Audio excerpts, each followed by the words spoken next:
Comment ne pas admirer le courage de Marie-Madeleine, elle qui faisait partie de la haute société. Elle a bien compris que tous les plaisirs de la terre ne pouvaient la satisfaire, qu'au contraire, ils l'asséchaient intérieurement.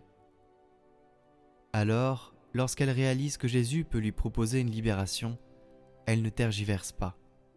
Elle prend son parfum, entre chez Simon, traverse la salle sous le regard méprisant et ulcéré des pharisiens, lave les pieds du Christ de ses larmes et les essuie de ses cheveux. Quel geste magnifique, à la fois si audacieux et si humble. Et le Christ prend sa défense, annonçant que ses péchés sont pardonnés. Mystère d'un Dieu qui se laisse toucher par un geste sincère d'amour.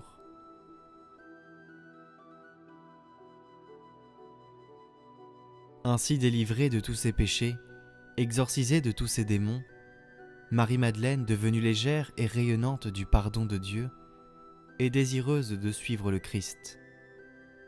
Elle l'assiste, lui et ses disciples de ses biens, car ils vont de village en village proclamer le royaume des cieux.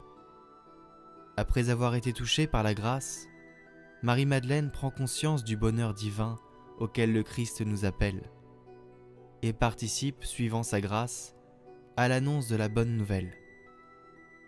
En effet, lorsqu'on a rencontré le Christ, comment garder pour nous cette nouvelle incroyable du salut? En restant au pied du Christ, en étant auprès de la source d'eau vive, en comblant sa soif véritable, Marie-Madeleine nous montre l'importance, la nécessaire, l'ultime tâche de toute vie humaine, de notre être, de nos attentes. Quelle plus belle image de la prière, de la contemplation, que de rester au pied du Christ, à écouter sa parole, pour la laisser nous transformer. Telle est la meilleure part que chaque chrétien, quel que soit son état de vie, est appelé à mettre en place.